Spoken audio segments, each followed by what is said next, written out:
2025 वर्ष संपायला फक्त 2 महिने राहिलेले आहेत आणि जर का आपल्याला 2026 मध्ये हेल्दी वेल्दी व्हायचं असेल तर आपल्याला आतापासूनच सुरुवात करायला लागेल आणि त्यासाठी खूप छोट्या अशा 10 सवयींची मी इथे लिस्ट देते आहे की ह्या सवयी जर का आपण आजपासूनच बदलल्या तर डेफिनेटली आपण ज्यावेळेला 2026 मध्ये एंट्री करणार आहोत त्यावेळेला आपण एक हेल्दी शरीर घेऊन जे काही लाईफस्टाईल डिसऑर्डर्स आहेत त्यांपासून बऱ्यापैकी लांब येऊन असं एक छान हेल्दी शरीर घेऊन हेल्दी मन घेऊन आपण 2026 मध्ये प्रवेश करू शकतो। तर कुठल्या आहेत ह्या 10 टिप्स तर आपण लगेचच बघूया।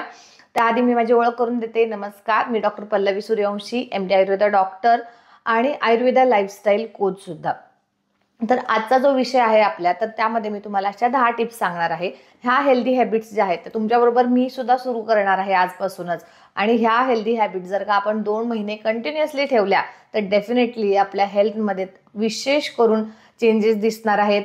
बऱ्यापैकी जे लाईफस्टाईल डिसऑर्डर्स होतात, अगदी साधे साधे जे डिसऑर्डर्स होतात जसे की कॉन्स्टिपेशन आहे किंवा हेडेक आहे, पित्ताचा त्रास होतो, ह्या साध्या साध्या गोष्टींपासून सुद्धा आपल्याला सुटका मिळू शकते। तर पहिली महत्त्वाची जी हॅबिट आपल्याला चेंज करायची आहे ती म्हणजे सकाळी उठल्या उठल्या चहा घ्यायचा नाही। खूप खराब सवय आहे ही। सकाळी उठल्या उठल्या ज्यावेळेला खरं तर आपला पित्ताचा काळ सुरू व्हायचा असतो त्याच्या आधीच आपण हे ॲक्च्युली टॉक्झिन शरीरामध्ये घेत असतो। चहाला मी नाही म्हणत नाही, तुम्ही चहा डेफिनेटली घ्या, पण उठल्या उठल्या जे पहिलं ड्रिंक घेणार आहात ते मात्र चहा असू नये। तर त्याऐवजी पर्याय म्हणून तुम्ही थोडंसं कोमट दूध, त्यामध्ये 1 चमचा तूप आणि थोडीशी त्याच्यामध्ये साखर किंवा खडी साखर हे मिश्रण जे आहे ते खूप सुंदर काम करताना दिसतं आणि त्याचे बरेचसे फायदे आहेत। त्याचा व्हिडिओ मी ऑलरेडी टाकलेला आहे, त्यामुळे तो व्हिडिओ नक्की बघा, तुम्हाला कमेंटमध्ये लिंक त्याची भेटून जाईल।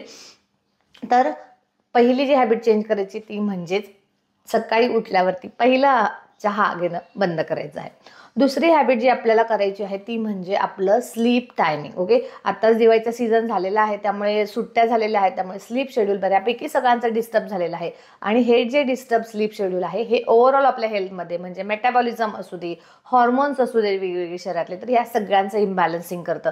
बिकॉज शरीराचा जो रिसेट टायमिंग आहे तो ह्या झोपेच्या वेळामध्येच आहे आणि ती पण रात्रीची झोप। त्यामुळे स्लीप शेड्यूल जे आहे ते खरं तर रात्रीचे साधारणतः 10 वाजता आणि सकाळी लवकर म्हणजे साधारण 5-5:30 पर्यंत आपण उठणं असं अपेक्षित आहे। आणि ते जरी नसेल पॉसिबल तरी सुद्धा मॅक्झिमम ट्राय करायचं आहे की आपण जेवढ्या लवकर आपलं जेवण संपवून जेवढ्या लवकर झोपता येईल तेवढ्या लवकर स्क्रीनपासून लांब राहून, म्हणजे तुमचं वर्क शेड्यूल असेल तर गोष्ट वेगळी आहे, बट तुमचं काम संपलेलं आहे, तुम्ही घरी आहात आणि फक्त स्क्रीन बघत जर का तुम्ही रात्री जागरण करत असाल तर ते डेफिनेटली चुकीचं आहे आणि त्यामध्ये करेक्शन करणं गरजेचं आहे। जसं की तुम्ही लवकर झोपणार आहात तसंच लवकर उठण्याची सुद्धा सवय जर का तुम्ही लावून घेतलीत तर बऱ्याचशा गोष्टी आहेत, जसं की पुढे आपण ज्या हॅबिट्समध्ये सांगणार आहोत की व्यायाम आहे, मेडिटेशन आहे, तर ह्या गोष्टींसाठी सुद्धा वेळ मिळणार आहे। आणि मग जे बऱ्याचदा लोकांचं असतं की वेळ नाही मिळत तर तो प्रॉब्लेम सुद्धा इथे सॉल्व्ह होऊ शकतो। त्यामुळे दुसरी हॅबिट जी चेंज करायची आहे ती म्हणजे आपलं स्लीप सायकल जे आहे ते व्यवस्थित रेग्युलर करायचं आहे, आपल्याला लवकरात लवकर झोपण्याचा प्रयत्न करायचा आहे। त्यानंतर तिसरी हॅबिट जी चेंज करायची आहे ती ॲक्च्युली स्लीप सायकल व्यवस्थित होण्यासाठी सुद्धा उपयोगी आहे, ती म्हणजे आपले फूड टायमिंग्स। डेफिनेटली जे आजकाल आपण बंज इटिंग करतो की बऱ्याचदा कधीही काही खाल्लं जातं तर त्यामुळे सुद्धा सगळं मेटाबॉलिझम खराब होतं, सगळे दोष बिघडतात आणि मग त्यातून हॉर्मोनल चेंजेस होतात आणि बरेच सारे वेगवेगळे आजार त्यातून निर्माण होतात। आजकालचे जे लाईफस्टाईल डिसऑर्डर्स आहेत ते बऱ्याचदा चुकीच्या खाण्यामुळे, चुकीच्या वेळी खाण्यामुळे निर्माण झालेले आहेत। त्यामुळे आपल्याला एक गोष्ट लक्षात ठेवायची आहे की दुपारी साधारणतः 12 ते 1च्या आधी आपलं लंच कंप्लीट झालं पाहिजे, कारण तो पित्ताचा काळ असतो आणि त्यामध्ये जे डायजेशन आहे ते व्यवस्थित होतं। त्यामुळे तो पीक पित्ताचा जो काळ आहे त्याच्यामध्ये 10 ते 2च्या मध्ये आपलं लंच कंप्लीट झालं पाहिजे, त्यानंतर आपल्याला खायचं नाहीये। आणि रात्रीचं जे जेवण आहे ते साधारण 7च्या आत सूर्यास्त जो होतो सूर्यास्ताच्या ऑलमोस्ट जवळपास आपलं होणं अपेक्षित असतं, पण तरी नाही म्हटलं तरी 7 मॅक्स टू मॅक्स 8च्या आत तरी आपलं डिनर कंप्लीट झालं पाहिजे, तरच त्याच्या डायजेशनसाठी प्रॉपर 2 तासाचा गॅप भेटेल आणि तुम्ही लवकर झोपायला सुद्धा जाऊ शकता। त्यामुळे ही तिसरी हॅबिट आहे जी आपल्याला चेंज करायची आहे, ती म्हणजे जेवणाच्या वेळा व्यवस्थित करणं। त्यानंतर चौथी खूप महत्त्वाची म्हणजे सन एक्सपोजर। आजकाल आपण बघतो की व्हिटॅमिन डी डेफिशियन्सी खूप जास्त प्रमाणात आहे आणि खरं तर भारत हा उष्णकटिबंधातील देश असल्यामुळे इथे व्हिटॅमिन डी ची डेफिशियन्सी कोणालाच झाली नाही पाहिजे, कारण मुबलक प्रमाणात आपल्याला सूर्यप्रकाश इथे अवेलेबल आहे, परंतु आपणच उन्हात जात नाही आणि त्यामुळे मग जे व्हिटॅमिन डी तयार होण्यासाठी खूप महत्त्वाचा सूर्यप्रकाश जो आहे तो आपल्या स्किनपर्यंत पोहोचतच नाही. त्यामुळे आवर्जून आपल्या रुटीनमधून वेळ काढून आपल्याला 10 ते 15 मिनिट सूर्यप्रकाश आपल्या शरीराला द्यायचा आहे. आणि हा सूर्यप्रकाश घेत असताना किमान 40% 40% आपल्या शरीराचा भाग हा ओपन पाहिजे. त्यामध्ये हात येतात, पाय येतात, मानेचा भाग येतो, पाठीचा भाग येतो. तर हे जे आहेत स्किन पार्ट्स ते आपल्याला ओपन ठेवायचे, जेणेकरून जे सन रेज जे आहेत ते आपल्या स्किनमध्ये पेनिट्रेट होऊन तिथे व्हिटॅमिन डी निर्माण होण्याचं काम व्यवस्थित करू शकतील. त्यामुळे आवर्जून, आणि त्यातल्या त्यात आपण जे म्हणतो कोवळं ऊन सकाळचं, ते पॉसिबल असेल तर बेस्टच आहे. सो त्या उन्हात तरी तुम्हाला किमान 10 ते 15 मिनिट तुम्हाला द्यायची आहेत. आणि ही खूप महत्त्वाची सवय आहे. आणि तुम्ही किमान 1 महिना जरी ही केलीत ना तरी तुम्हाला जाणवेल की फक्त व्हिटॅमिन डी नसतं, व्हिटॅमिन डी सोबतच बाकी ओव्हरऑल जी एनर्जी आहे शरीराची ना ती चांगली वाढण्यासाठी सुद्धा तुम्हाला ह्या सन एक्सपोजरचा खूप चांगला फायदा होऊ शकतो. त्यामुळे डेफिनेटली ही सवय आपल्या रुटीनमध्ये आपल्याला इन्क्लूड करायची आहे. त्यानंतर पुढची जी महत्त्वाची सवय आहे, हे सगळेच सांगतात पण पुन्हा एकदा आपल्याला ती करायची आहे, ती म्हणजे व्यायाम. किमान अर्धा तास ते पाऊण तास आपल्याला व्यायाम करायचा आहे. मग तो तुम्ही तुमच्या सोयीनुसार कुठलाही करू शकता. तुम्ही चालण्याचा व्यायाम करू शकता, योगासनं करू शकता, जिम लावू शकता, पोहण्याचा व्यायाम करू शकता. कुठल्या ना कुठल्या फॉर्ममध्ये तुम्हाला हा व्यायाम करायचाच आहे. कारण जर का तुम्ही बऱ्याचदा मोस्ट ऑफ द टाइम आजकाल सगळ्यांचं बैठं काम असतं. जरी गृहिणी असेल तरी सुद्धा बैठं काम असतं, ऑफिस वर्कर असेल तरी बैठं कामे, विद्यार्थी असतील, सगळ्या प्रोफेशनमध्ये आजकाल आपल्याला बसूनच जास्त प्रमाणात काम करावं लागतं. त्यामुळे शरीराची हालचाल होणं हे शरीराच्या मेटाबॉलिझमसाठी सुद्धा महत्त्वाचं आहे. लाईफस्टाईल डिसऑर्डर्स लांब ठेवण्यासाठी सुद्धा महत्त्वाचं आहे. शुगर कंट्रोल करण्यासाठी महत्त्वाचं आहे. वजन कंट्रोल करण्यासाठी, कोलेस्ट्रॉल कंट्रोल करण्यासाठी, ओव्हरऑल सगळ्या हेल्थसाठी व्यायाम हा खरं तर एक उत्तम उपाय आहे. त्यामुळे तुमचा व्यायामाचा फॉर्म कुठलाही असू दे, तुम्ही हवं तर त्यासाठी सुद्धा कन्सल्ट करू शकता की तुम्हाला कुठला व्यायाम सूट होऊ शकतो. आणि त्यानुसार तुमच्या दिवसाचा वेळ काढून तुम्हाला अर्धा ते पाऊण तास व्यायाम तुमच्या रुटीनमध्ये आणायचाच आहे.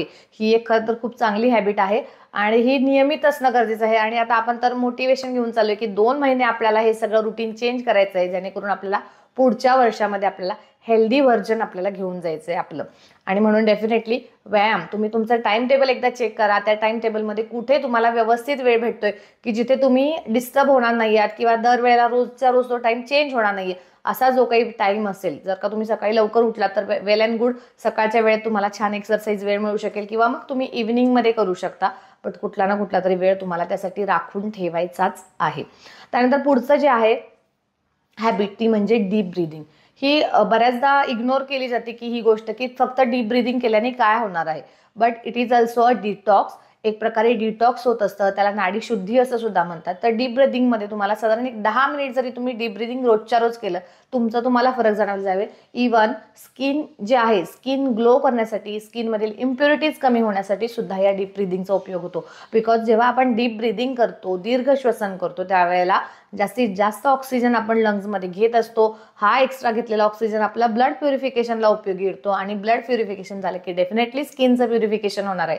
त्यामुळे ओव्हरऑल हा फायदा आहे. त्यामुळे डेफिनेटली दीर्घ श्वसनाचा एक 10 मिनिटाचा काळ तुम्हाला काढायचा आहे रुटीनमध्ये. आणि त्यासाठी कुठलाही स्पेसिफिक नियम नाहीये, तुम्ही दिवसाच्या कुठल्याही वेळेला बसून दीर्घ श्वसन करू शकता. त्यामुळे नक्की आवर्जून 10 मिनिट आपल्यासाठी दीर्घ श्वसनासाठी काढायचे.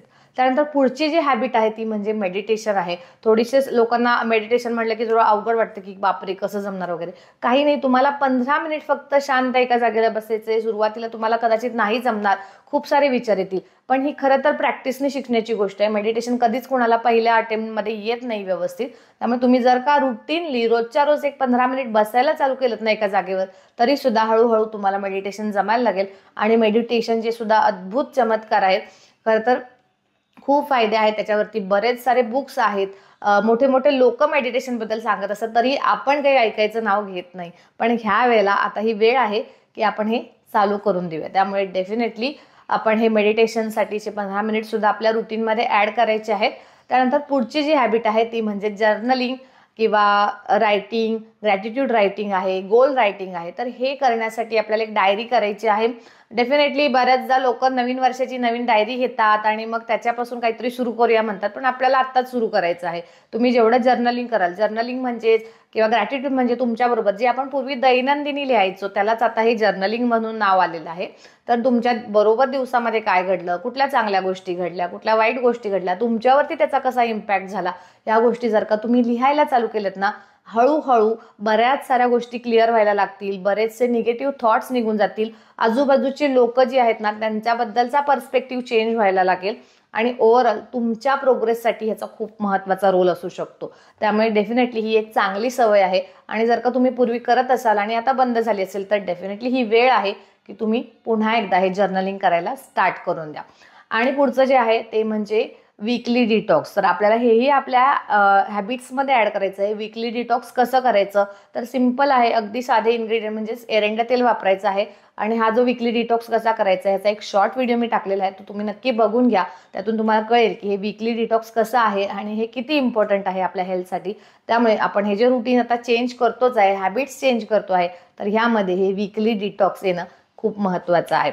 आणि लास्ट जो आहे आपला तो महत्त्वाचा, खूप महत्त्वाचा बदल आहे, आपली सवय जी आहे ती म्हणजे बाहेरचं खाणं जे आहे ते शक्यतोवर टाळायचं आहे. जितकं मिनिमाइज करता येईल, जितकं कमीत कमी बाहेरचं खाता येईल आणि जितकं जास्तीत जास्त घरचं गरम ताजं अन्न खाता येईल यावरती फोकस ठेवायचा आहे. तुम्ही इवन विराट कोहलीचा सुद्धा व्हिडिओ बघितला असेल, तर हे लोक जे आहेत, बरे मोठ्या मोठ्या ज्या सेलिब्रिटीज आहेत, जे लोक फिट दिसतात, हे लोक प्लास्टिक फूड पूर्णतः अवॉइड करतात. प्लास्टिक पॅकिंगमध्ये आलेलं फूड असू दे किंवा पार्सल आपल्या प्लास्टिक्समध्ये येतं ते फूड असू दे, प्लास्टिकच्या वॉटर बॉटल्स असू देत, सो सगळ्या प्रकारे हे लोक प्लास्टिक्स आणि जंक फूड सगळं अवॉइड करतात. ते ॲडव्हर्टाईज डेफिनेटली करत असतील, बट ते खाताना स्वतः यातलं काहीही सुद्धा खात नाहीत. आणि म्हणून आपण आपल्या हेल्दी रुटीनची सुरुवात करतोय, तर ही गोष्ट नक्की करायची आहे.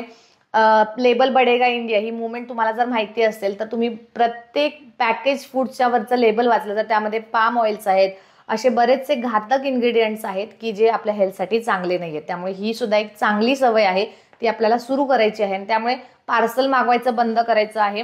जास्तीत जास्त शक्यतो तुम्हाला अगदीच पॉसिबल नाही ना, तुम्ही डाळ भात खाल्ला तरी ते सुद्धा एक छान पौष्टिक वर्जन आहे, पण बाहेरचं फूड जितकं कमीत कमी करता येईल तेवढं कमीत कमी आपल्याला करायचं आहे.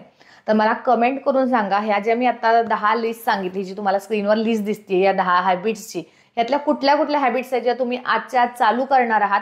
आणि मला हेही सजेस्ट करा कमेंट करून की ह्या हॅबिट्स सोडून अजून कुठल्या हॅबिट्स आहेत ज्या आपण आपल्या ह्या लिस्टमध्ये ॲड करू शकतो, सो दॅट आपण त्याही हॅबिट्स ॲड करण्याचा प्रयत्न करूया. पुढच्या व्हिडिओमध्ये मी त्याही पुढच्या दर्शकांना सांगेन की आणखी कुठल्या चांगल्या सवयी आहेत ज्या आपल्या ह्या लाईफस्टाईलला इम्प्रूव्ह करण्यासाठी आपण ॲड करू शकतो. त्यामुळे नक्की कमेंट करा. व्हिडिओ आवडला असेल तर नक्की लाईक करा, शेअर करा आणि चॅनलला सबस्क्राईब करा.